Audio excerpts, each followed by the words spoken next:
of town for a while. Ha! For 2 months? All you ever wanted to do, all your whole family ever did for 300 years was police work. Voorts don't disappear for 2 months. What went wrong? We're talking about you, Voort says, thinking that the job hasn't been as satisfying. Nothing has been satisfying since his return. Now, we're talking about blame.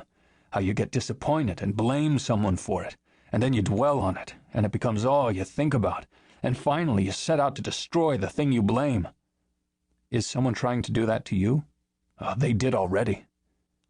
So you're the one who wants revenge on them. Oh, you're good, Voort, but I told you, I'll get to it when I'm ready. I have all night. Meechum's eyes slide over Voort's right shoulder, across the crowded restaurant, to the front door and back. In the oak-framed mirror above his friend's head, Voort tries to guess what Meechum sees. Is it a specific person? Or is he worried that a specific person will appear? You were always able to zero in on the fundamental questions, Voort. Or am I too drunk to make any sense anymore? Sometimes it turns out in the end that a person has everything, even the little pieces, upside down in his head. The devil turns out to be an accountant. Mephistopheles needs glasses, and he's pigeon-toed to boot. To Voort, Meechum's unexplained fear is not overdramatic. He's seen too much justifiable terror on the job. Usually it's been in women, victims stalked by boyfriends, husbands, fathers, strangers, women tracked to their apartments, offices, bedrooms, or shops. He's seen the sick mail they receive. He's listened to the perverted messages on their answering machines.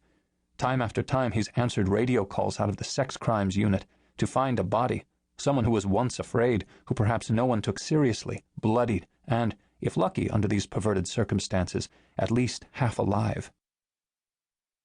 It had not occurred to him when he became a policeman that he would become an expert on fear.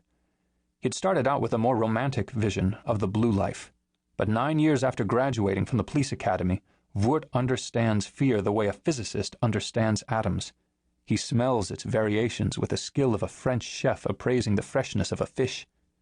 He has come to understand, since he took a leave, that there had been a time when he could have chosen a different area of life professionally.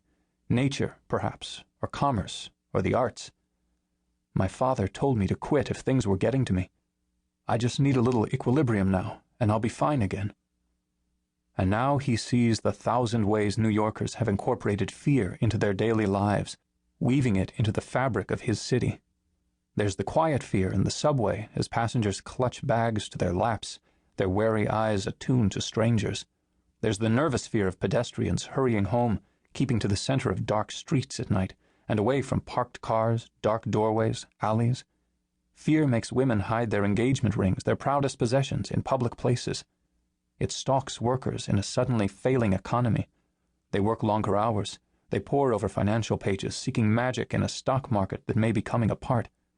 Their fights about money at home elevate over the cost of a new hat, a $9 ticket to the Cineplex, or a 60-watt light bulb left burning in an empty flat. Now Voort says, "Let's change the subject if you need time to get to things. Tell me, how's the army? I figured after all these years you'd be a general by now." "I quit." "But it's all you ever wanted to do." "That's why we're pals. We think the same way. We get disillusioned together. I left Washington 2 years ago and moved back to New York. Sorry I didn't call you before. I guess I had to keep to myself while I figured things out. Now I work in your laugh, a corporate headhunting firm." Meechum laughs at Voort's stunned expression and glances again toward the front door. "Hey, remember the old Army commercial before they started firing people instead of hiring them? Learn skills for the real world. Well, I took those computer talents, and now I use them to do psychological profiling. It's the biggest thing in hiring. You sit around with some $600,000 a year exec and a 10-page questionnaire and ask questions like, which would you rather do, go fishing alone or watch a Yankee game with friends? You ask 500 questions and feed them into your trusty analyst computer, and it gauges the guy's suitability to take responsibility to fireworkers at General Motors, International Harvester, Calgary Wheat. It's astounding the way those computers can predict the way someone will act." "Sounds boring," Voort says. "Boring," Meechum says, draining the glass, "is my goal in life now. The day you got into West Point was the proudest I ever saw you.